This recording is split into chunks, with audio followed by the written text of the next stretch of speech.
2022년도 새해 두 번째 주일 아침입니다. 이 아침에도 여러분의 삶을 인도하시는 그리스도의 풍성함이 여러분의 삶에 가득하시기를 주님의 이름으로 간절히 축원드립니다. 새해 첫 주인 지난 한 주 동안 우리 교회는 올 한 해 하나님의 인도하심을 구하면서 직분자들을 중심으로 해서 새해 맞이 특별 새벽 기도의 시간을 가졌습니다. 그 시간에 우리 구약에서 예수님을 예표하는 인물인 요셉의 삶을 통하여서 우리가 2022년도 이 한 해를 어떻게 살아가야 될지 또 주님의 인도하심을 구하는 그런 시간을 가졌습니다. 지금 우리가 코로나 팬데믹으로 전 세계가 어려움을 겪고 있는데 오늘 본문에 나오는 요셉이 살았던 그 시대에도 전 세계에 기근이 닥치게 되어졌습니다. 하나님께서는 이 기근, 이 어려움을 통하여 전 세계에 닥친 이 흉년을 통하여서 하나님의 역사를 계속해서 이루어가고 계셨으며 그 안에 요셉이라고 하는 인물은 그 기근을 통하여서 삶의 새로운 기회가 열리게 되어지는 오히려 축복이 되어지는 축복의 주인공이 되는 것을 볼 수 있습니다. 요셉은 개인적으로 형들에게 미움을 받아서 가정사의 어려움 가운데 구덩이에 빠지기도 하고 또 종으로 외국 나라에 팔려가기도 하고 또 죄를 범하지 않았음에도 불구하고 감옥에서 수년간을 지내야 했던 그런 어려운 시험들을 치러냈습니다. 요셉은 이 모든 시험을 다 통과해서 축복의 주인공이 되었는데 성경은 요셉이 이 모든 시험을 다 통과했기 때문에 축복의 주인공이 된 것을 떠나서 그가 시험 가운데 종으로 있을 때 감옥에 있을 때도 그는 형통한 자가 되었다라고 말하고 있습니다. 여전히 지금 종으로 있고 감옥에 있음에도 불구하고 하나님이 평가하시기는 그는 형통한 자다라고 말하고 있습니다. 왜 형통한 자냐? 그가 하나님이 동행했기 때문에 하나님과 동행했기 때문에 하나님이 그와 동행했기 때문에 그는 형통한 자다라고 말하고 있습니다.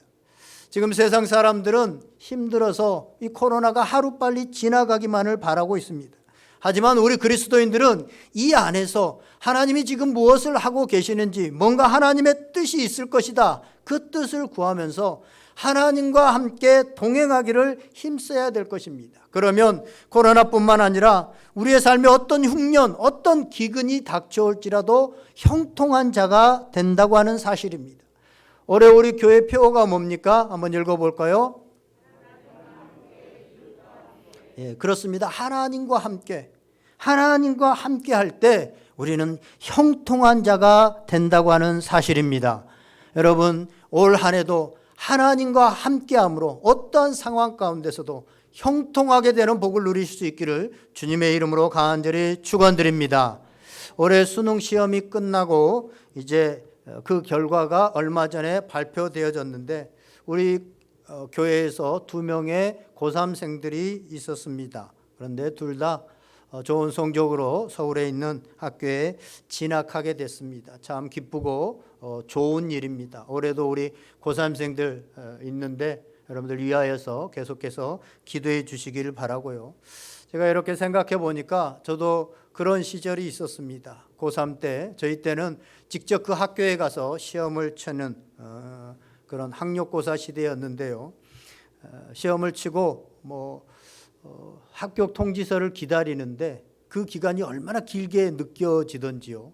그런데 그 합격 통지서를 받는 순간 저는 공부를 썩 잘 못했는데 합격하게 되니까 얼마나 기쁜지 제가 방에서 이렇게 그 합격 통지서를 받고는 이렇게 뛰었던 그런 기억이 있습니다.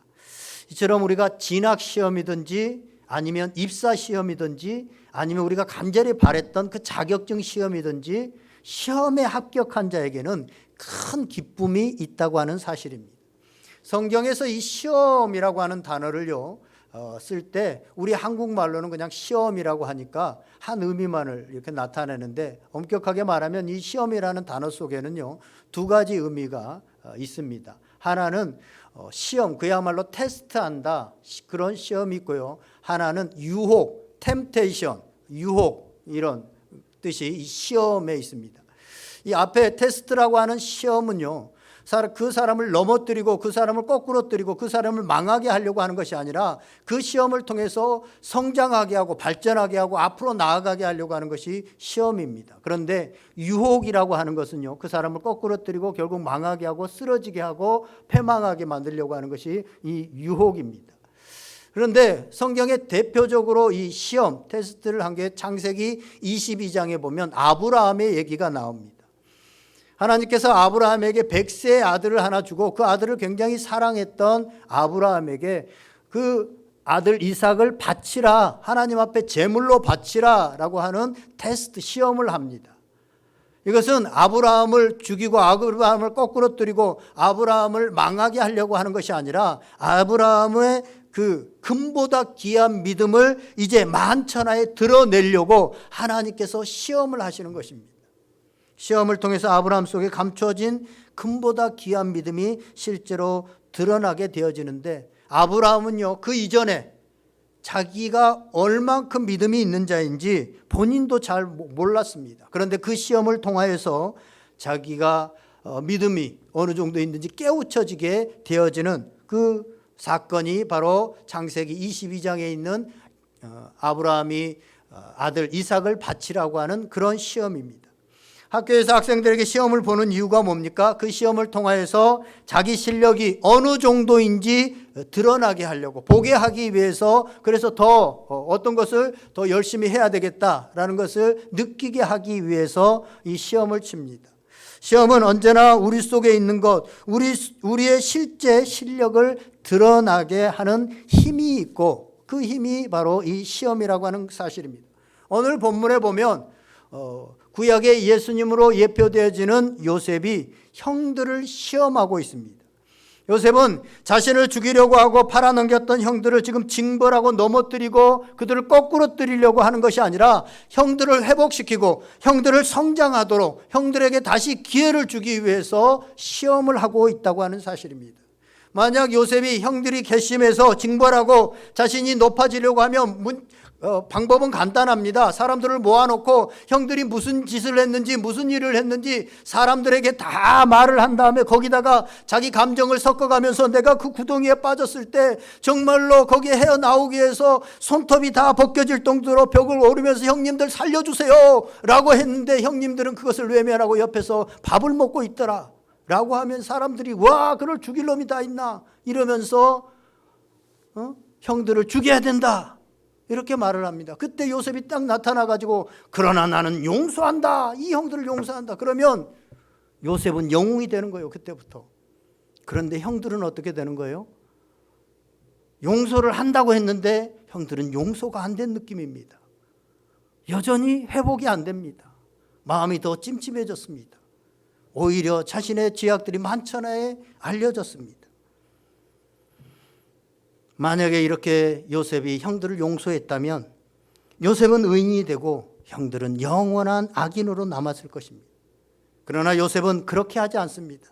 요셉은 시험을 통해서 형들 안에 있는 그 죽어 있었던 양심, 자기를 팔아넘기고 형제를 팔아넘기고 죽이려고 했던 그 죽어있던 형들의 양심을 깨우고 스스로 죄를 회개하고 다시 회복해서 자신의 중요한 가치들을 드러내게 하기 위해서 형들을 시험하고 있는 것입니다. 오늘 우리가 그리스도인으로 이 땅에 살아가면서 중요한 것이 있습니다.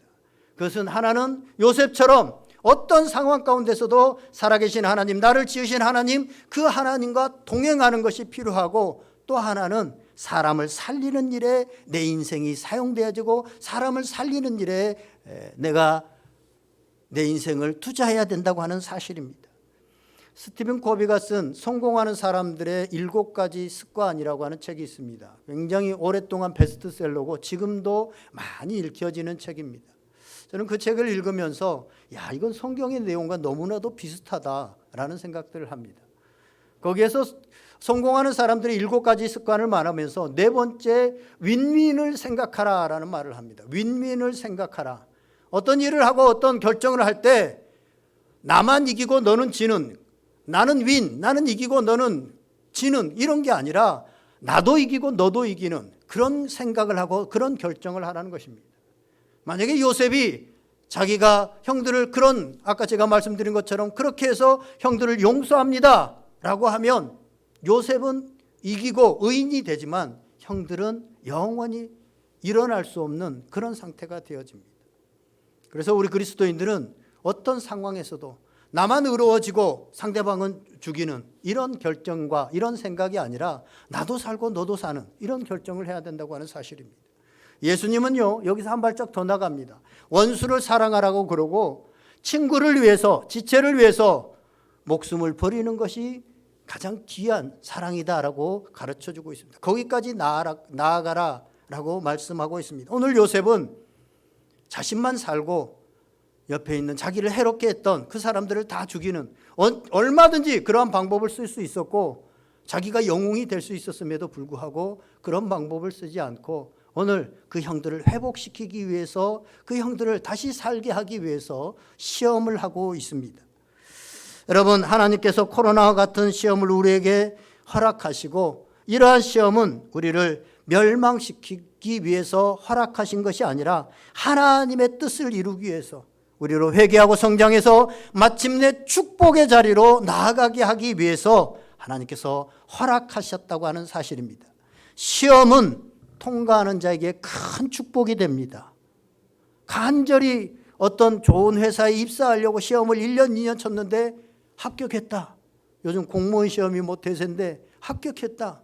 합격한 자에게 시험이 얼마나 큰 축복이고 얼마나 큰 기쁨이었겠습니까?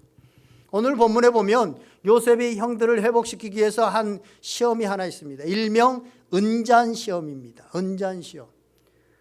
요셉이 살던 시대에 온 천하의 기근이, 흉년이 들었습니다. 그것 때문에 요셉은 20년 만에 형제를 만나게 되어집니다. 기근이 모든 사람에게 다 나쁜 것은 아닙니다. 만약에 기근이 없었다면 요셉은 형들을 만나지 못했을 겁니다. 더 나아가서 아버지를 만나지 못하고 동생 베냐민을 만나지 못했을 것입니다. 그런데 그 기근 때문에 결국 식량이 떨어진 그 형제들이 식량을 얻으려고 요셉을 만나러 옵니다. 요셉을 만나서 요셉에게 자기 가족, 자기 아버지가 살아있다는 것과 동생 베냐민이 살아있다는 것을 얘기해 줍니다. 요셉은 그 정보를 얻게 되어지죠. 그때까지 형들에게 자기가 요셉이다 라는 것을 밝히지 않습니다. 총리로 그 자리에 있으면서 밝히지 않습니다. 그리고 다음에 올 때는 동생 베냐민을 데려오라라고 그럽니다. 다음에 이제 또 계속 흉년이 되어져서 이제 그 동생 베냐민을 데리고 요셉에게 애굽에 식량을 얻으러 가야 되는데 아버지가 보내주지를 않습니다. 지금 시므온은 잡혀 있는데 아버지가 보내주지 않습니다. 자기가 사랑하는 그 부인들 중에서 라헬에게서 낳은 이 요셉과 베냐민, 요셉이 이미 20여 년 전에 잃은 그런 아들이 되었는데 이제 베냐민까지 잃으면 내가 어떻게 살까 하면서 절대 보내려고 하지 않습니다. 그러나 그대로 모든 가족이 굶어 죽을 수 없고 또 형제들이 잘 아버지를 설득해가지고 결국 베냐민을 데리고 이제 애굽에 왔습니다. 애굽에 왔는데 요셉이 그때 은잔 시험을 합니다. 형들의 마음이 어떠한지, 그리고 회복할 기회를 주기 위해서 이제 그 형들에게 곡식을 다 주고 돌려보낼 때 다시 돈도 다 챙겨서 자루에 넣게 하고 자기가 가장 아끼던 그 은잔을 몰래 종들을 시켜서 이 베냐민의 자루에다가 넣습니다. 그리고 떠나게 합니다. 형들과 베냐민은 이 사실을 전혀 모르고 떠났습니다. 그런데 요셉은 종들을 보내서 그들이 내 소중한 은잔을 훔쳐갔다라고 종을 보내서 그 자루를 뒤지게 만듭니다. 그 자루를 이렇게 다 뒤져보니까 이제 형들은요, 그럴 일이 없다, 우리는 결백하다, 우리는 그렇지 않다라고 자신만만했습니다. 그런데 결국 찾아보니까 동생 베냐민의 자루에서 요셉이 아끼던 은잔이 발견되어졌습니다. 이것이 얼마나 큰 충격이었던지, 그리고 본인들이 이제 다 죽었구나. 그 전에도 돈을 요셉이 테스트했던 게 하나 있었거든요. 근데 이제는 진짜 죽었구나 라는 생각에 막 옷을 찢으면서 충격적이었습니다. 이제 요셉은 돌아온 형제들에게 왜 은잔을 훔쳤느냐라고 다그칩니다. 이것이 은잔의 시험입니다. 이 은잔의 시험에서 고득점으로 아주 높은 성적으로 통과한 사람이 있었는데 그가 누구냐? 바로 유다입니다. 유다는 베냐민을 보낼 때, 베냐민을 애굽으로 데리고 간다고 할 때 아버지가 못 보낸다라고 했을 때도 앞장서서 내가 내 목숨을 담보하겠습니다. 그러니까 제발 보내십시오. 보내지 않으면 시므온도 살 수 없고 우리 형제들 살 수 없고 또 우리 다 굶어서 죽습니다. 그래서 결국은 아버지를 설득해서 가는데 앞장섰던 사람이 유다입니다. 그런데 이번에도 또 책임지고 요셉에게 이야기합니다. 그것이 오늘 우리가 읽은 본문 16절입니다. 우리 16절 말씀 다 같이 한번 읽어보겠습니다. 16절 시작.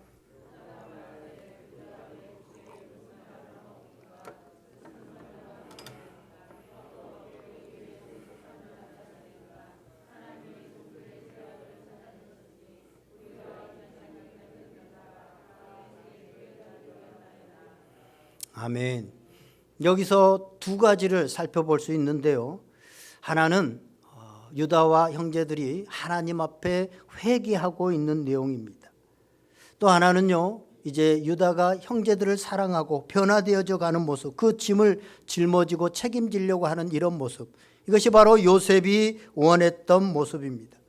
유다는 변명하지 않습니다. 이 상황에서 어떤 변명을 하려고 하지 않고 베냐민의 그 어려움, 베냐민이 서로 훔쳤을 수도, 자기는 모르니까 베냐민이 훔쳤을 수도 있잖아요. 그래서 베냐민에게 다 떠넘기려고 하지 않습니다. 오늘 16절에 보니까 하나님이 종들의 죄악을 찾아내셨으니라고 말합니다. 여기서 하나님이 자신들의 죄악을 찾아내셨다라고 하는 것은 자신들이 몰래 은잔을 훔치고 간 것을 하나님이 찾아내셨다 이게 아니고 자신들이 요셉을 죽이려고 했고 요셉을 팔려고 했던 이것을 하나님이 찾아내셨다. 양심이 살아나고 있는 겁니다. 자신들의 그 어두운 죄악들이 살아나고 있는 것입니다. 그래서 그 죄에 대한 징벌로 하나님께서 지금 이렇게 하셨기 때문에 나는 할 말이 없다. 그냥 처분대로 처분을 받겠다라는 것입니다.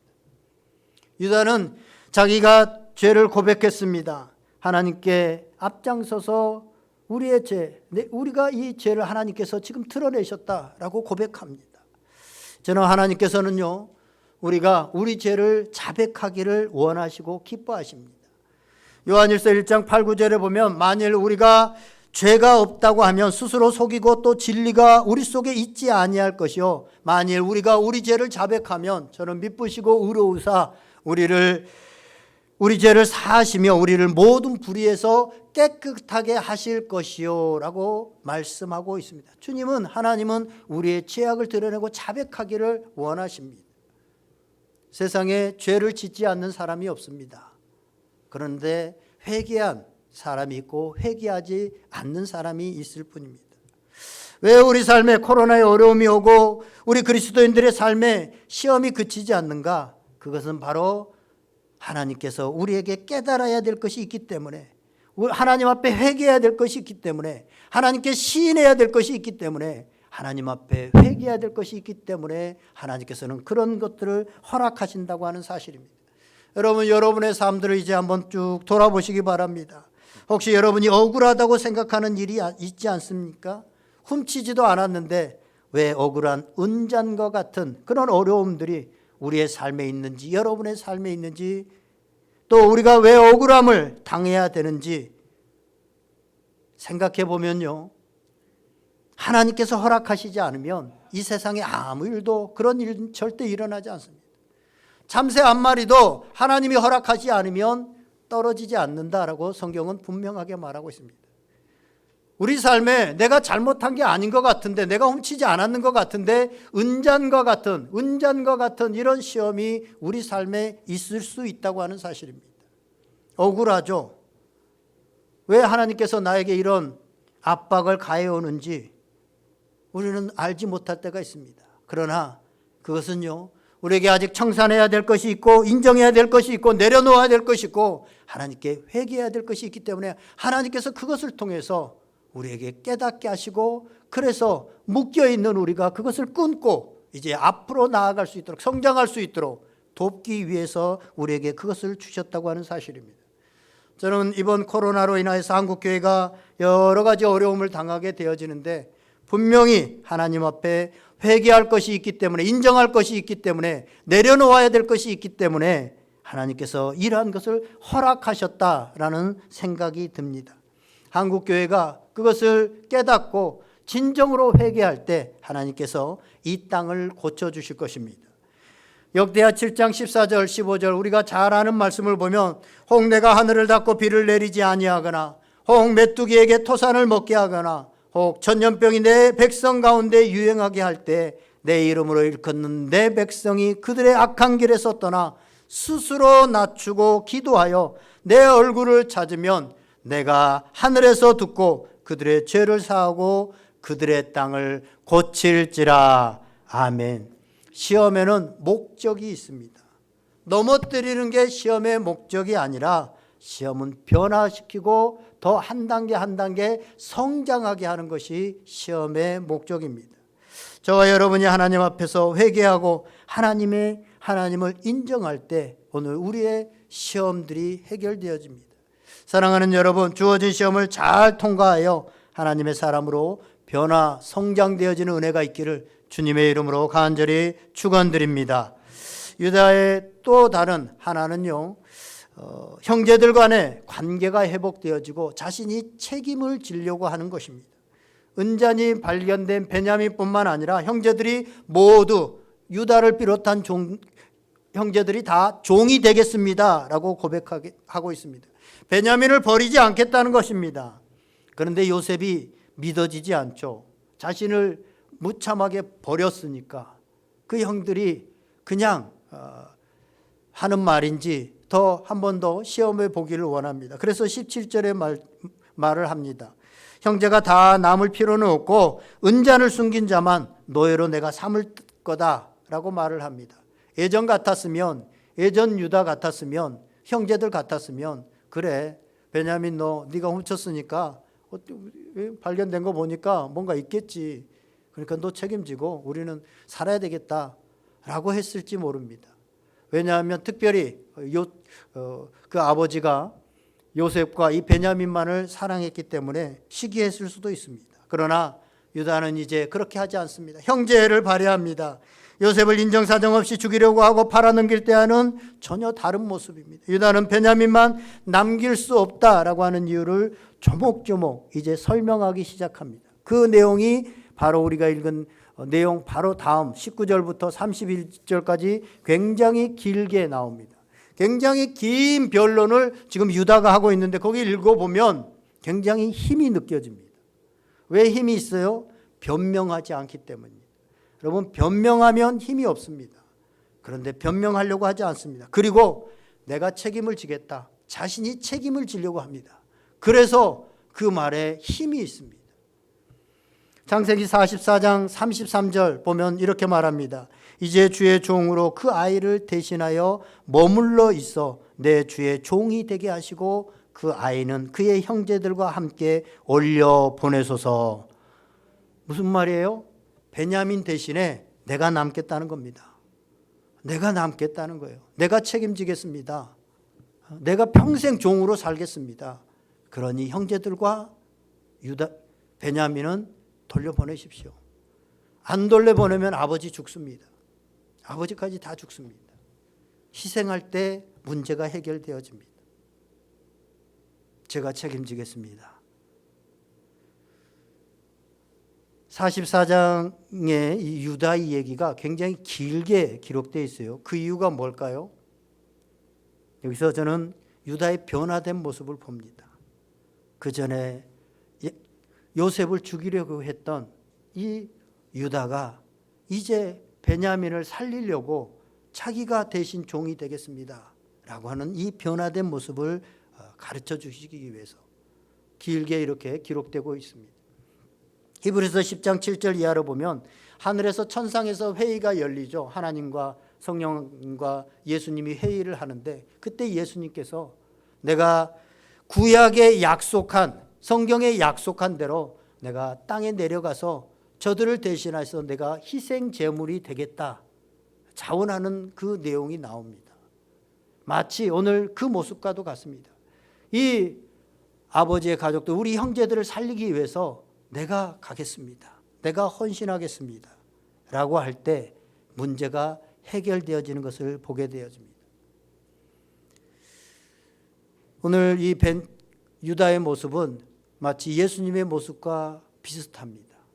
그런데요, 예수님께서 이 십자가를 지셨을 때 하나님께서 그를 지극히 높여서 하늘과 땅의 모든 권세를 주시고 그를 지극히 높여서 하나님의 영광의 보좌 앞에 자리에 앉게 하신 것처럼, 옆에 앉게 하신 것처럼 오늘 유다, 사실 유다가요 이 12 형제들 중에 첫째 마지가 아닙니다. 장남이 아닙니다. 네 번째예요. 첫 번째 장남은 루벤이죠. 유대 사회도 그렇고 우리 사회에도 비슷한 면이, 굉장히 유대 풍습과 제사라 비롯해서 비슷한 게 많아요. 사실 우리나라도. 그런데 이 장남은 굉장히 컸습니다. 이 시대에는 더더욱 그렇습니다. 장남은 절대적이었습니다. 우리나라도 장남에게 옛날에 한 세대만 앞서도 재산권이라든가 또 제사권이라든가 모든 가족을 일으킬 수 있는 게 거의 장남에게 맡겨졌잖아요. 그런데 이 유다는 장남이 아니었습니다. 그런데 자기가 책임지겠다라고 하는 순간 장남이 되어지는 거예요. 리더가 되는 겁니다. 요즘 우리가 리더십 얘기를 많이 하는데요. 리더십이 예전에는 어떤 사람이 리더냐라고 했을 때, 지금 우리 대통령도 뽑고 이렇게 합니다만 옛날에는 비전을 제시하는 사람이 리더다 이렇게 말을 합니다. 그런데 리더십이 계속적으로 연구되어지면서 이제 리더가 누구냐라고 할 때 책임지는 사람이 리더다라는 것입니다. 지금 우리 사회가 일은 터지고 있는데 책임지는 사람이 없어서 문제가 되어지잖아요. 실제로 지금 유다가 자기가 책임을 지겠습니다 라고 하니까 12 형제들 중에 리더가 되어지고 실제로 모든 것들을 이끌어 갑니다. 그런 유다에게 하나님께서 놀라운 축복을 하셨습니다. 이제 이스라엘 12지파가 나중에 애굽에서 나올 때 행진하게 될 때 어느 지파가 제일 앞장섭니까? 유다 지파가 제일 앞장섭니다. 하나님께서 유다 지파가 제일 앞장서게 합니다. 그리고 나중에 이스라엘의 가장 성군인 다윗 왕이 어느 지파에서 태어납니까? 유다 지파에서 태어납니다. 다윗 왕이. 더 나아가서 예수 그리스도가 이 유다 지파에서 태어납니다. 장자도 있었고 레위같이 제사장 지파도 있었습니다. 하나님의 일을 하는. 그러나 유다 지파를 통해서 그 자손들을 통해서 하나님께서 그 축복이 흘러가게 하고, 지금도 우리가 이스라엘 민족을 누구라고 그래요? 유대인들이라고 그러잖아요. 유대인들. 이 유대인들이라고 하는 것이 사실은 유다인들입니다. 그동안 포로를 거쳐오면서 나라를 잃고 이러면서 사실은 혼혈이 되어져 버리고 사마리아인이 되어져 버리고 다 흐지부지 12지파들이 다 사라져 버렸습니다. 그러나 유다 지파만은 끝까지 남고 포로 이후에도 느헤미야, 에스라를 통해서 다시 하나님의 백성들로서 남아있는, 그래서 지금까지도 유대인이 된 겁니다. 하나님께서 자자손손 복을 주신 것을 보게 되어집니다. 오늘 유다의 이야기에서 주고자 하는 말씀이 뭡니까? 시험의 의미입니다. 시험은 우리의 믿음을 보여주는 기회입니다. 시험을 통해서 진정으로 우리의 믿음을 보일 수 있습니다. 마태복음 8장에 보면 제자들이 예수님과 함께 배를 타고 예수님이 지나가자고 해서 지나가는데 풍랑을 만나게 되어집니다. 예수님은 주무시고 계시는데 제자들이 그 풍랑이 일어나는 것을 보면서 두려워했다. 문제 앞에서 두려워 떨면서 잠자는 예수님을 깨우면서 우리가 죽게 되었습니다. 우리가 죽게 되었습니다. 라고 예수님을 간절하게 깨웁니다. 그때 예수님께서 뭐라고 말씀하십니까? 어찌하여 무서워하느냐? 믿음이 작은 자들아. 믿음이 작은 자들아. 우리에게 풍랑이고 시험이 올 때 우리의 믿음을 보일 수 있는 때라고 하는 사실을 말씀하고 있습니다. 이럴 때 우리가 어떤 자세냐라는 것이 우리의 믿음이 어느 정도 가 있느냐라는 것을 보일 수 있다고 하는 사실입니다. 사랑하는 여러분, 지금 어떤 고난 가운데 어려움 가운데 있습니까? 그 속에서도 믿음이 흔들리지 않고 찬송하고 예배하고 하나님을 신뢰하고 하나님과 동행할 수 있다면 그것이 여러분의 믿음을 하나님께 보이는 것입니다. 또 하나, 시험과 난관을 통해서 우리가 하나님 앞에 진짜 내가 죄인입니다 라고 회개하고 책임지는 모습, 더 나아가서 형제를 사랑하는 모습을 보여준다면 그것도 하나님께서 우리에게 주시는 시험의 의미가 될 수 있습니다. 우리는 원래 양처럼 다 어리석고 고집스러워서 자기가 가고 싶은 길로만 계속 가려고 합니다. 그러나 하나님께서는 우리를 사랑하십니다. 그래서 우리에게 그 길로 가면 너희가 죽음의 길이요 낭떠러지요 영원한 생명을 잃어버린 길이기 때문에 우리에게 때로는 시험을 허락하셔서 그것을 통해서 우리로 다시 회개하고 돌아오고 하나님 앞에 나아가게 하신다고 하는 사실입니다. 아름답고 멋진 모습으로, 오늘 본문의 유다와 같이 멋진 모습으로 바꾸시기 원하시기 때문에 오늘 은장과 같은 그런 시험들이 내 삶에 있다고 하는 사실입니다. 여러분, 그러면 시험은 언제 끝납니까? 시험은 언제 끝나죠? 요셉을 팔자고 했던 유다의 임에서 내가 베냐민을 대신해서 남겠습니다. 제가 책임지겠습니다. 라고 하면 그 시험은 끝납니다. 오늘 우리의 삶의 시험도 마찬가지입니다. 우리가 변화되어지고 책임있는 자로 서게 될 때 그 시험은 끝나게 될 것입니다. 이제 정리하고자 합니다. 왜 하나님께서 우리에게 시험을 주십니까? 그것은 1차적으로 하나님과 관계를 회복하기 위해서, 오늘 하나님 앞에 우리가 내려놓아야 될 것, 하나님 앞에 우리가 시인해야 될 것, 하나님 앞에 용서를 구해야 될 것이 있기 때문에 시험을 주십니다. 또한 우리 형제 자매들과의 관계를 회복하기 위해서, 더 나아가서 우리 속에 있는 아름다운 믿음을 드러내시기 위해서 시험을 주신다고 하는 사실입니다. 다시 말씀드리지만 시험은 통과하고 합격하면 멋진 것입니다. 합격한다면 시험만큼 기쁘고 멋진 일도 없을 것입니다. 야고보서 1장 12절에 보면 이렇게 말씀합니다. 시험을 참는 자는 복이 있나니 이는 시련을 견디어낸 자가 주께서 자기를 사랑하는 자들에게 약속하신 생명의 면류관을 얻을 것이기 때문이라. 아멘. 시험을 통과하는 자에게, 하나님께서 허락하신 그 시험을 통과하는 자에게 하나님께서 자기를 사랑하는 자들에게 약속하신 생명의 면류관을 주신다라고 말씀하고 있습니다. 사랑하시는 여러분, 올 한 해 하나님이 허락하시는 시험에 넉넉히 하나님과 동행하면서 이겨내시고 여러분들의 아름다운 믿음을 드러낼 수 있는 그런 귀한 기회가 되어지고 결국 축복의 통로가 되어질 수 있도록 요셉처럼 하나님의 축복의 통로가 되어지는 그런 복된 삶을 살아가는 한 해가 될 수 있기를 주님의 이름으로 간절히 축원드립니다. 오늘 말씀 생각하면서 우리 다 같이 한번 기도하시겠습니다. 오늘 말씀 속에서 정말 나의 삶 가운데 은장과 같은 그런 시험들이 있고, 지금 성령님께서 여러분의 마음 가운데 계속 뭔가 걸리는 문제들, 또 힘들고 늘 마음속에 한 자리에 남아있는 그런 문제들이 있을 것입니다. 그 부분을 성령님께 물어보면 오늘 성령님께서 여러분들에게 어떻게 해야 될지, 그 은장과 같은 시험을 어떻게 이겨나가야 될지 말씀해 주실 것입니다. 우리 다 같이 한번 기도하면서 성령의 음성을 듣고 이 시간에 주님 앞에 온전히 나아가기를 구하는 시간이 되기를 원합니다. 우리 다 같이 한번 기도하겠습니다.